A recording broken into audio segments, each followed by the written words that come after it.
minutos aquí en El Sonido y la Furia, nos lo damos en vida. Vamos a estar charlando con Alejandra Camilla. ¿Cómo estás? Buenos días, estamos de temprano hoy. Buenos días, Mati.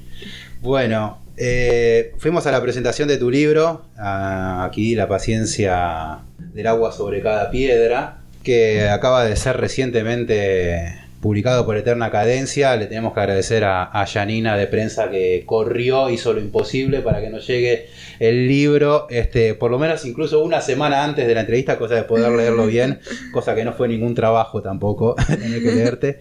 Pero bueno, contanos un poco sobre... Primero, en realidad, tenemos aquí tus libros, o sea que te conocemos desde los inicios, con Los árboles caídos son también el bosque. Bueno, un poco de esto de cómo fuiste trabajando los cuentos. Sé que estuviste en el taller de Inés Fernández Moreno, después estuviste en las manos de Abelardo Castillo, con todo lo que eso significa. Sí.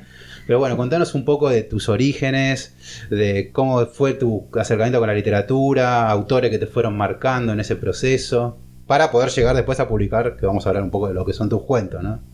Sí, sí, por supuesto, lo primero para mencionar es las lecturas, ¿no? La escritura empieza ahí, claro, en lo que uno lee. Y yo leí y escribí siempre, desde chiquitita. Y publicaste ya no de tan chiquita. Publiqué de muy grande, por eso. Porque eso sería, qué interesante, ¿no? Porque sería como la otra cara de que escribir sea algo tan natural. Es tan natural que uno no cree que a nadie le pueda interesar. Bueno, eso a cualquier primer autor seguramente tenga ese conflicto, pero también hay algo que, hablando ya en general de tus cuentos, me parece que manejás muy bien los tiempos. Vos como que ya sabés el tiempo que necesita cada relato, no te apurás o no lo dilatás. Creo, por lo menos a medida que he leído cada uno de tus cuentos, me parece que están justos, ¿no? Digo, es un trabajo también sobre la ansiedad, que un poco creo que tiene que ver con esto de que te hayas tomado tu tiempo para publicar y que te tomes tu tiempo entre libro y libro, porque uno es de 2015, 4 años para el otro, otros 4 años, ¿no? Y no sé, por ahí sos muy ansiosa y lo manejás bien. No, la ansiedad es la gran enfermedad de esta época, ¿no? Claro. No, yo intento como estar atenta a un ritmo interno, entonces eso tiene que ver con el tiempo que vos notás en la escritura, en los cuentos, y también con esto de la salida de los libros. Yo por supuesto no pensé voy a sacar un libro cada 4 años, pero algo si uno está atento y lo deja fluir, viste que se arma solo como un tiempo fiel a algo, no sé, un tiempo armónico. Supongo que las editoriales obviamente van a querer que publiques algo cada 6 meses si es posible, pero bueno, también la prioridad que le das a la escritura es, seguramente no tengo dudas de que vos decís, hay un tiempo. Las editoriales, más allá de que obviamente les agradezco y tengo una buena relación, pero son como el medio. Claro. Mi fin nunca es la editorial, obviamente es el lector. Con quien yo salgo a encontrarme no es con una editorial, es con el lector. Claro, y ahí está la dedicación también de los tiempos que yo digo, ¿no? Para incluso en el relato. Pero también hay algo que yo pienso que te habrás tomado tu tiempo hasta que dijiste, bueno, vamos a publicar, que fue con Los árboles caídos son también el bosque, que de hecho el primer cuento con el que te pueden llegar a conocer, están aquí al final, es Desayuno Perfecto, que es un cuento que lo manejás muy bien. Aquí Alexis se volvió loco cuando lo leyó, o sea, creo que me mandó 25 mensajes, lee ese cuento, o sea, hasta el momento de esa seguridad, ¿no? De decir, voy a publicar eso, que es un cuento que puede ser de terror, depende cómo la lectura también cómo la lleves, pero bueno, primero digo, cómo llegar a esa condensación, ¿no? Cómo fue ese trabajo, ese cuento, no sé, por ejemplo, ese puntual, ¿fue trabajado con Inés, con Abelardo? Mira, empezaste la pregunta hablando del tiempo que tardé en publicar. Y en todo lo que mencionaste estaba la mano de Abelardo, claro, y de Silvia Iparraguirre, porque yo no pensé en publicar. Silvia y Abelardo mandaron no sé si se sigue llamando manuscrito de estos cuentos a la editorial a través de un ex alumno de Abelardo. yo no hice nada.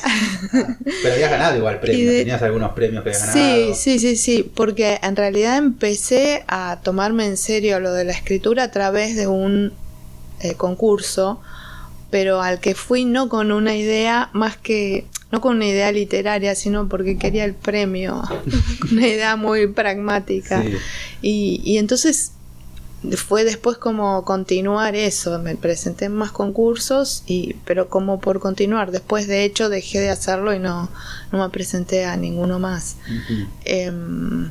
Y de hecho si ves en los años, son un año, otro, y después dejé de presentarme.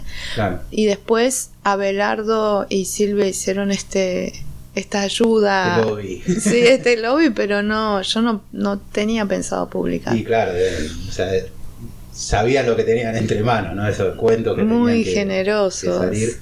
Y de hecho yo te conocí por el primero de El sol mueve las sombras quietas, que es tu segundo libro. Separados, me parece uno de los cuentos, pero desgarradores, que de una emocionalidad tiene ese cuento, que también después, por lo menos por las lecturas que fui haciendo, hay una temática del cuidado de los mayores, ¿no? En algunos diferentes cuentos tuyos. No sé si tenés temáticas puntuales o cómo van naciendo las influencias, ¿no? Para... Lo mismo que hablábamos del tiempo, ¿no? Uh-huh. Yo intento como ser honesta, no censurarme, como escribir con libertad, y lo que ocurre cuando hago eso, un poco parecido al psicoanálisis, viste que te dice habla de lo que quieras, uh-huh, y terminas hablando de lo que tenés que hablar.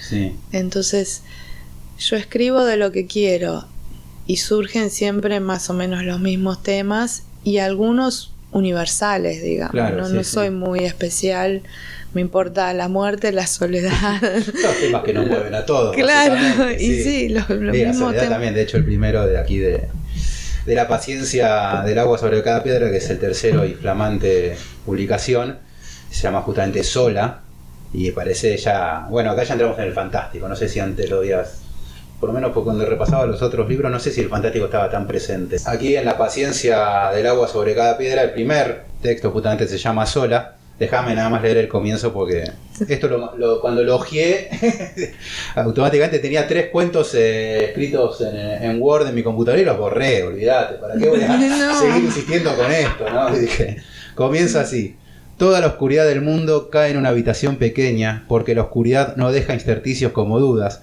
no distingue entre rincones o espacios abiertos, no hay para esa boca nada demasiado ínfimo ni demasiado grande, es de lo que no tiene medida, como Dios o el miedo. Ya se arrancamos así. Y después se sostiene, obviamente. Y te comentaba lo del fantástico. Me parece que acá soltaste más la faceta del cuento fantástico en esta última publicación, cosa que en los anteriores eran más realistas, por llamarlo de alguna manera, o más por otro género. Pero creo que acá el fantástico se soltó. De hecho, acá en la solapa aparece Silvino Campo. Sí, una cita. Sí. Qué interesante, porque me siento muy cercana al género fantástico. Uh-huh. Además, nuestra tradición argentina, claro, bueno, ¿no? Sí, sí. Uh-huh.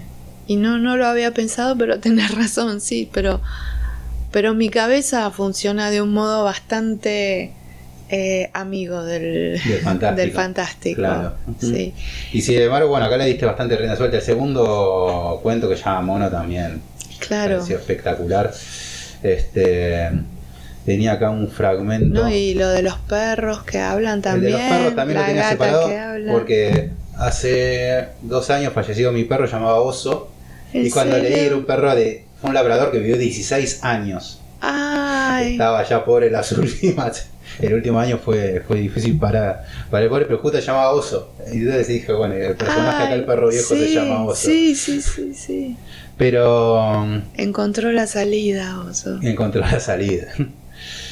Mirá, justo tenía acá otro marcado acá de la parte de Mono, que dice: tengo sabor a sangre en la boca, de costado veo la cortina en el suelo, y entonces él viene a mí como vienen los tornados, siento el golpe y la caída, de nuevo, pero esta vez no puedo moverme y tengo miedo, y el miedo no es más que ver la muerte, pero sin poder ponerle nombre. Ya nada tiene nombre, porque los nombres se han desprendido de las cosas y las muerden.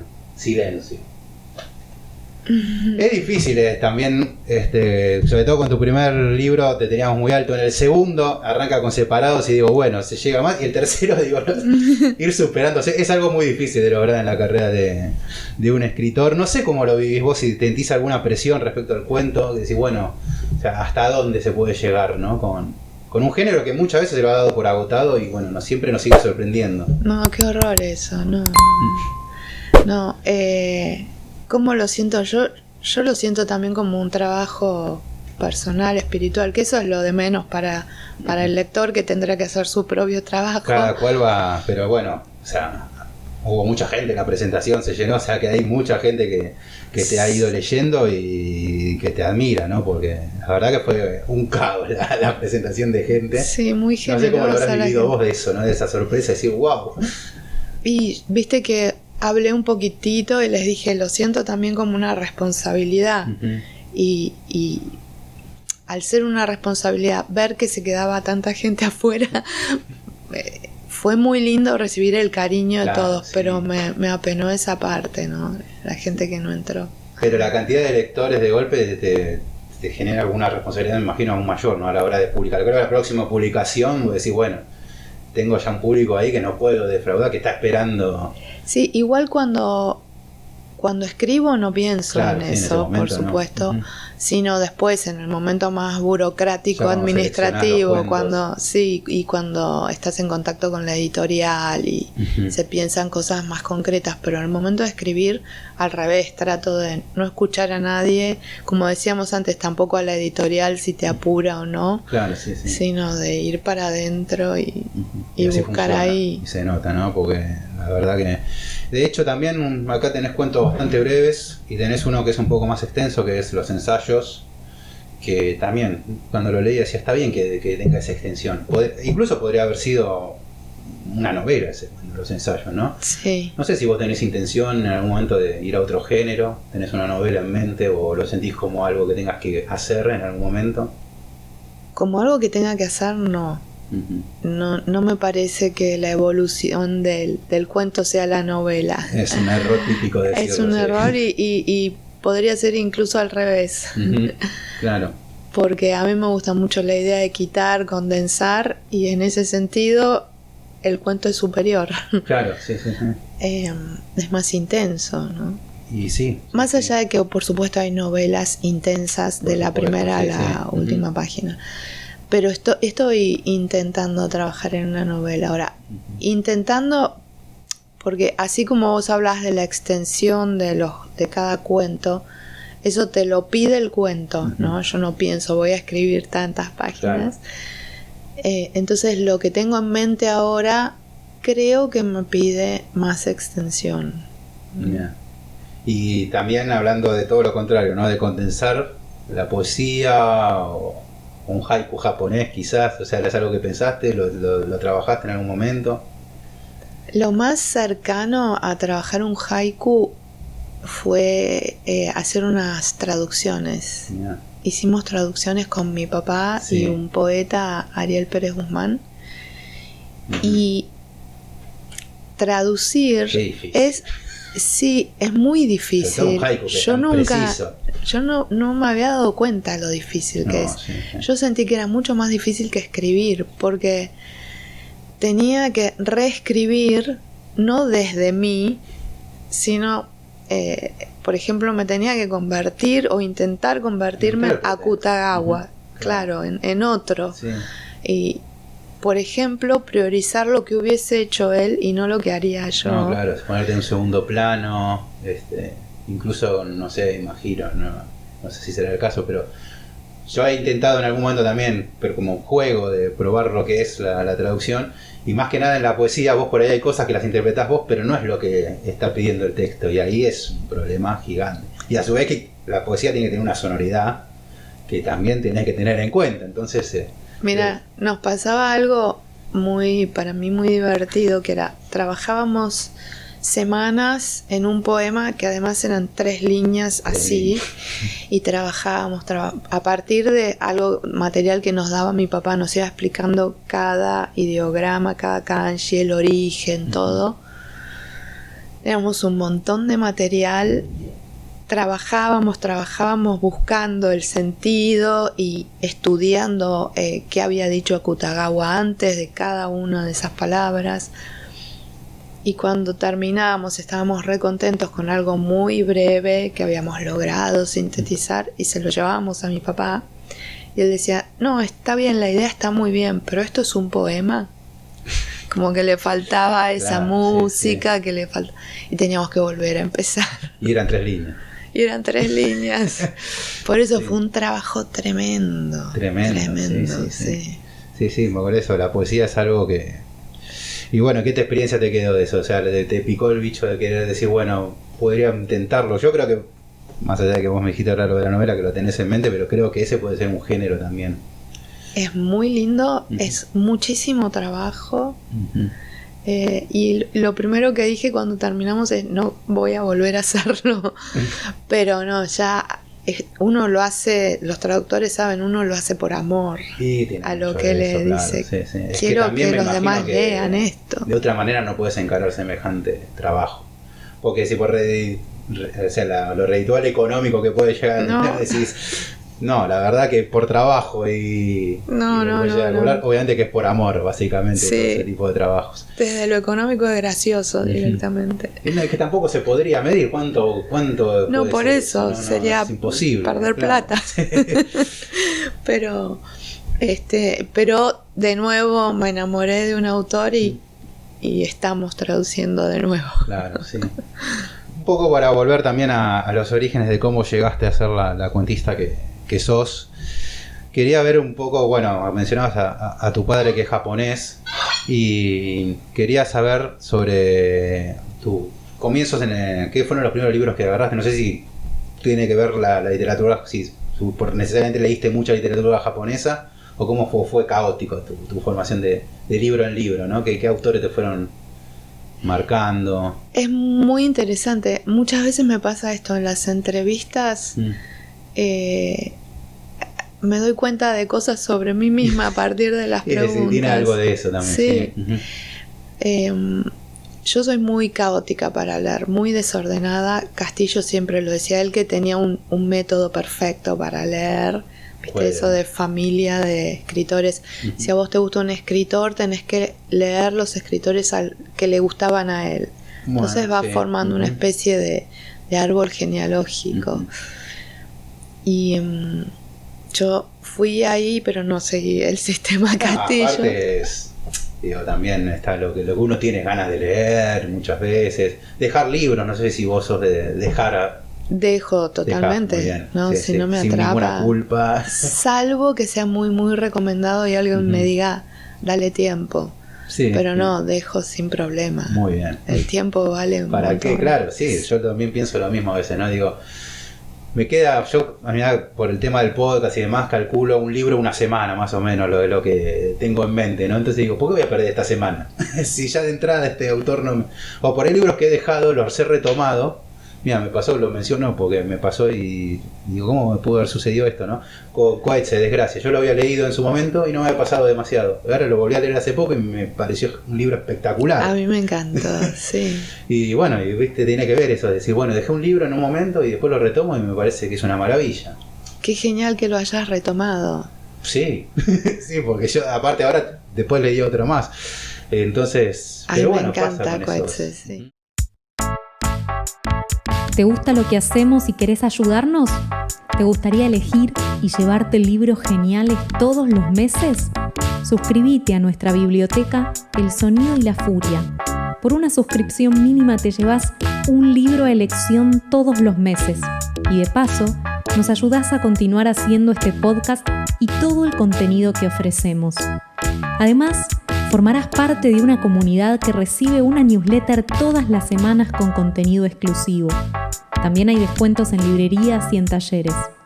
Visita nuestro Instagram, @elsonidoylafuria.fm y busca el enlace en nuestra bio. Gracias por acompañarnos en esta aventura literaria. El Sonido y la Furia, el podcast de literatura. Sí, y además, ¿alguna vez hiciste la cuenta de los libros que vas a poder leer en tu vida? Es angustiante. Es angustiante, sí. Bueno, acá justo tenés detrás tuyo a Proust. Y yo de Proust dejé El camino de Swan, imagínate. Lo dejé porque también es un libro que te requiere mucho tiempo. Entonces decís, bueno, no es el momento porque estoy corriendo de acá para allá. Y ha quedado, y bueno, tengo 7 tomos por delante que no sé en qué momento los podré agarrar. También es eso, ¿no? Tiene que coincidir con cierto momento de tu vida, claro, ¿no? Sí, es un encuentro, uh-huh. Sí. Y se tiene que producir el encuentro, ¿sí? No es tan automático. ¿Y qué libros puedes decir, bueno, creo que estos son mi podio de autores, o estos son los autores? No, pero antes te quiero decir lo que me habías preguntado. Ah, está bien. Que yo soy caótica, pero a partir de lo que me preguntaste me di cuenta de algo curioso, que uno de los primeros libros que yo leí, que de hecho no leí porque era muy chiquita, mi papá me leía, era un libro japonés de cuentos. Uh-huh. Y después cuando empecé a leer yo leía unos cuentos rusos, pero que los tengo todavía esos 2 libros. Y lo curioso es que empecé con ese libro japonés y yo retomé así de manera fanática la literatura japonesa de mucho más grande. Uh-huh. Entonces hay algo como de eso, de cerrar un círculo. Un bache en el medio. Sí.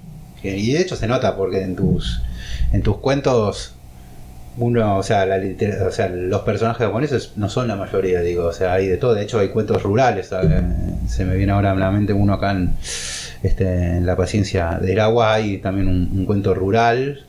Hay 2 cuentos que van en tándem, ¿no? A ver, también lo leí de manera caótica, porque no los leo en orden, también los cuento, entonces agarro, a veces por título. Claro, que yo estaba... Herencia y la garza. Herencia y la garza, claro. Ajá, exacto. Pero no los puse juntos, Uh-huh. Sí, justamente para romper eso. El de la garza tiene un comienzo de personaje y distintas voces, ¿no? Que van apareciendo. Sí. De hecho, aquí tenemos que aparece un Leiva, justamente. Un guiño al podcast, ¿no? Pero claro, digo, sí, o sea, es también caótico, digo, en este sentido de tus ambientaciones, o sea, y sorpresa también para los lectores, que obviamente creo que es difícil que alguien pueda imaginarse incluso de qué viene el próximo cuento. Ya el de los perros que hablan entre ellos era algo que no me lo hubiera esperado directamente, y es un cuentazo también, más allá de que se llama Oso y yo no puedo ser objetivo. Pero bueno, en ese caos, ¿con qué autor Silvina Ocampo, que aparece aquí mencionada? Pero por ahí algo que nos pueda sorprender, que no digamos, mira qué autor o que... No creo que se sorprendan, uh-huh, porque están ahí, ¿no? Te puedo decir un par que realmente yo siento como un golpe, que algo cambiaron, pusieron las cosas en otro lugar. Uh-huh. La primera que me acuerdo es Clarice Lispector. Bueno, sí, esa voz narradora. Sí, y lo que yo sentí cuando la leí, un poco antes de los 20 años, o sea, relativamente uh-huh, tarde. Bueno. Porque mi formación fue más de literatura clásica, digamos. Sí, uh-huh. Y ahora que lo pienso, estas 3 que te voy a mencionar son mujeres, y mi formación fue de todos autores hombres, ¿no? Y bueno, ahora también se está revalorando de otra manera. Sí. Están apareciendo. Y las 3 que me golpearon la nuca, una fue Clarice, por esa especie de libertad que sentí uh-huh, en ella. Lucía Berlín. Bueno, sí, recientemente, yo la descubrí ahora con la edición de Random House, sí. Sí, yo también, claro, pero fue un manual para, ¿cómo era? Manual de mujeres de la limpieza. Pero fue un mazazo, sí. Uh-huh, imposible salir indemne, ¿no? Uh-huh. Y ahora recientemente Annie Ernaux. Bueno, sí, justo hace poco grabé algo sobre ella, que leí Una madre, ¿no? Igual conociese, ¿no? Estaba traducida, creo que empezó a aparecer ahora. Bueno, por eso era un secreto, sí. Y las que debe haber, ¿no? Yo la conocí a partir del Nobel y también me partió la cabeza. Me gusta mucho esta idea de obra, ¿viste? Cómo trabaja ella, que habla más o menos siempre de lo mismo, Sí. o va completando una misma idea, digamos. Sí, yo leí, bueno, ahora justamente Una madre, para una recomendación que estábamos haciendo para el canal de la ciudad de libros de relaciones madre-hija. Y bueno, justo mencioné a Nier, ¿no? Un poco por la novedad que resulta hoy para nosotros y por otro, bueno, ojalá sea una puerta. Viste que cuando muchas veces uno descubre un autor, que esa pasión de golpe de querer conocerlo todo de ese autor, que por suerte sigue pasando, imagino que a vos también, de descubrir y decir, wow, mirá. Qué lindo. Qué lindo cuando te pasa eso. Qué miedo de que no vuelva a pasar también. Sí, no, va a seguir pasando. ¿Y autores contemporáneos hoy con los que tengas relación o que estés siguiendo, que estés pendiente? Anier no es contemporánea. Bueno, está bien, pero me refería acá a Argentina. O sea, argentinos, aquí, sí. Tengo muchos amigos escritores y los leo con fervor. No sé, en la presentación viste a varios. Hay unos Roncino, ¿no? Sí. Roncino lo Una admiro. Música que fue editado también a fines del año pasado, me encantó. Sí, librazo. Hay varios. Duiseide, ¿lo leíste? Juan Bautista Duiseide. No. Hay muchos. Bueno, estaba Consiglio. Bueno, sí, peso pesado. Estaba Silvia Iparraguirre en reemplazo de Inés Fernández Moreno. Estaba Ana Casumistal. Estaba Marcelo Caruso. Estaba Gustavo Nielsen. Gustavo Nielsen, me lo vi. Me señaló, sí, ese Gustavo Nielsen, que así era él. Ana María Yúa. Sí. Estaba Mónica Müller. Moviste gente, No me quiero olvidar. Estaba Carlos Chernov. Mirá, no lo vi. Estaba Vicente Muleiro. Sí. No sé, me da miedo olvidarme. Un momento de escritores. Había que haber ido con unos cuantos libros para que me firmen. De hecho, después justo no lo agarré recién después, pero dije, para que no te sientas más mientras Alejandra firma, te traje una música porque no la había visto él y después no. Bien, qué bien, qué lo voy a tener que agarrar la próxima para que me lo firme, porque después estaba ahí con un montón de gente y no le iba a molestar. Sí, es bastante tímido además. Mira, no. Sí, ¿no? Pues, nosotros hemos hablado un par de veces con él porque también nos parecía ya desde antes, ¿no? Esos blogs o todas esas publicaciones que iban apareciendo que, bueno, otro, bueno, ya que estábamos hablando de los autores que estuvieron en tu presentación y demás, otra celebridad fue tu padre, que el pobre, he visto que le han dado charla, decía otro que se le acercaban, le conversaban y demás, y bueno, digo, se lo nota orgulloso también de lo que está haciendo tu carrera, ¿no? Sí, él participa también. ¿Le das a leer tus textos? Porque bueno, siendo una persona, un lector, es una de tus voces de consulta. No, por supuesto, desde el primer cuento. Sí, y siempre me apoya, me incentiva, me acompaña, se ríe, se burla. Sí, él es un gran lector. Por eso, sí, teniendo esa... Sí. O sea, y me imagino que debes tener la confianza de él, obviamente es tu padre, digo, pero debes tener la confianza de decirte si algo no llegara a gustar. Nosotros no sé si eso sucede, pero o alguna corrección, algún comentario. Sí. Tiene un modo particular. No son correcciones directas, sino que después de unos días tal vez menciona alguna cosa de manera indirecta. Mirá qué bueno poder tener eso, ¿no? Y para ir cerrando también quería, esto porque lo he leído mucho a Berardi y vos lo tuviste, o sea que yo no lo pude conocer. ¿Cómo era? ¿Él era duro para la crítica? Tengo más de uno que decía, ojo, que ir al taller de Abelardo puede ser duro a veces con alguna corrección. Sí, era un personaje muy intenso. Mira. Entonces pasaban cosas como, sí, por ejemplo, lo he visto echar a gente el primer día, gente llorando, y que él le dijera, bueno, si querés llorar, llorá. No. No hay problema, llora todo lo que quieras, no me cambia nada. Pero las veces que lo hizo, íntimamente creo que tenía razón. No, bueno, es que... Tal vez el modo, no sé, pero... Hoy pasa muchas veces por talleristas que conocemos que muchos por ahí van con sus textos y no les gusta que lo critiquen. Y bueno, si vas a un tallerista no es para que te diga que sos un genio precisamente, ¿no? Un poco recibir ese otro golpe. Porque supongo que debe pasar, muchos de los que nos escuchan y demás y nos siguen, escriben también, entonces lo que uno piensa de su propio texto a veces no es más que eso. Y hay otras visiones. Bueno, un tipo como Abelardo Castillo ni que hablar, ¿no? O sea, si vas a un taller de Abelardo Castillo es un poco para agachar la cabeza y decir, a ver qué pasa con mi texto, ¿no? Es que sí, me parece que para escribir lo primero es estar abierto a corregir. Y claro, sí. Si no, no tiene mucho sentido, ¿no? Pero bueno, no vamos a decir el nombre, pero hubo un tallerista que justamente decía, me dejan porque los critico. Y bueno, entonces, bueno, si no aceptas la crítica... no tiene mucho sentido. No. ¿Vos estás dando talleres o algo? ¿O estás trabajando? Sí, Estás también. Doy talleres y tutoría de obra. Mirá. Bueno, entonces también sirve para comentarlo de que pueden reposar en estas manos de Alejandra Camilla. Bueno, desde ya te agradecemos por tu tiempo, por lo que fue toda la coordinación de poder conversar con vos.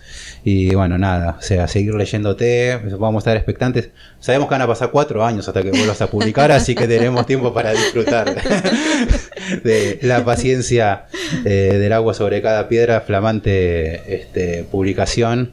Bueno, que agradecemos también a Eterna Cadencia que nos permita haber accedido hasta aquí. No, muchísimas gracias a ustedes por la lectura y esta charla. Gracias a los dos. Esto fue todo por hoy. En la conducción, Matías Pertini y Luis Alexis Leiva. Producción general, El Sonido y la Furia. Voz artística, Cecilia Bona. Gracias por habernos escuchado. Hasta el próximo episodio.